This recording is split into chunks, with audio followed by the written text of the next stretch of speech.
So after the convention center was shut down because of the pandemic, it was turned into a temporary homeless shelter so they could socially distance. Well, now as those folks are moved into some new housing, city leaders want to get things up and running again. So they're asking the governor to approve their plan to reopen our convention center safely, as well as convention centers across the state. And joining us to talk about this, as well as some other things, City Council member Chris Cate. Welcome.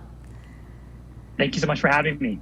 So let's talk about the convention center. First of all, obviously we have lost an enormous amount of revenue because it has had to close down and we couldn't have any of the major events here like Comic-Con. So can you talk about how much we have lost? So to put in perspective how much we've lost because of the loss of events and shows at the convention center, we've lost about $1.2 billion in economic impact to our region because of the loss of those conventions. What that results in is tens of millions of dollars of lost revenue for us as a city that we need to pay for things like fixing our streets and our sidewalks.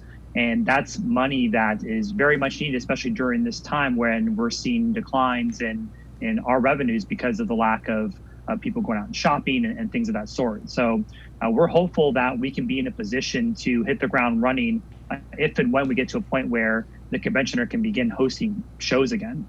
So you know that to be successful, these events typically are very well attended and pretty packed. How would you reopen the convention center to events safely? So our head of our convention center, Rip Ripito, has been leading a task force up and down the state to develop those guidelines. And what they have submitted to the governor for his consideration are things that we can do to practice social distancing, be in a position where we're not going to be in violation of other public health order restrictions and guidelines, and minimize capacity at some of these shows. And the question that always gets asked is, well, are we going to be needing these types of shows into the future? And the answer is yes. These shows will continue, but maybe in a different manner than what we have seen pre-COVID.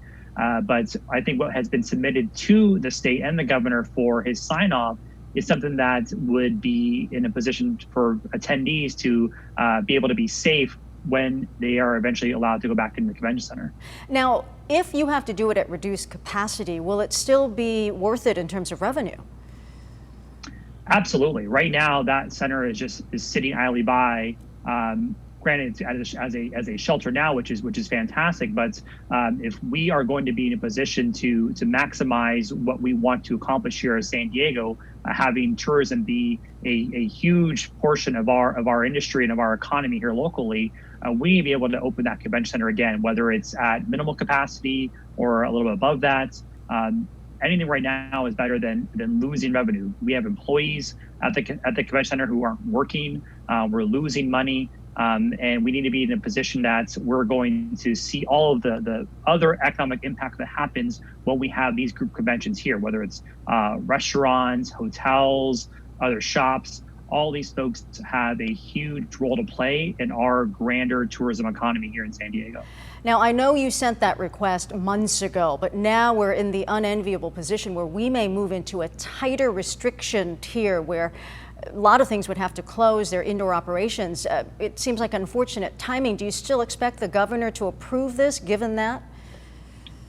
We hope so. And I want to make one thing clear is that if the governor were to adopt our reopening guidelines, the convention center won't open tomorrow. What it simply allows us to do is when we get into the position that we are allowed to host these types of events again, we can hit the ground running on day one. We have events scheduled in the March-April timeframe, and we don't want to be in a position where come November, December, January, when they're determining whether or not they are going to actually come to San Diego, we can't tell them that we're prepared for that if they do come, which means that they'll probably cancel their show.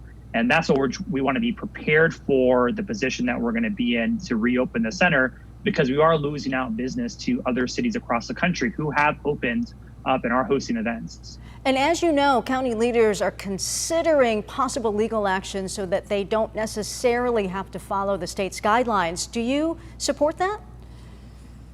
I do. I think that San Diego is in a different category than other counties across the states. I think our hospital system has done a fantastic job in having reduced capacity reducing the capacity at our hospitals that are dedicated to COVID patients and opened up the capacity of our beds.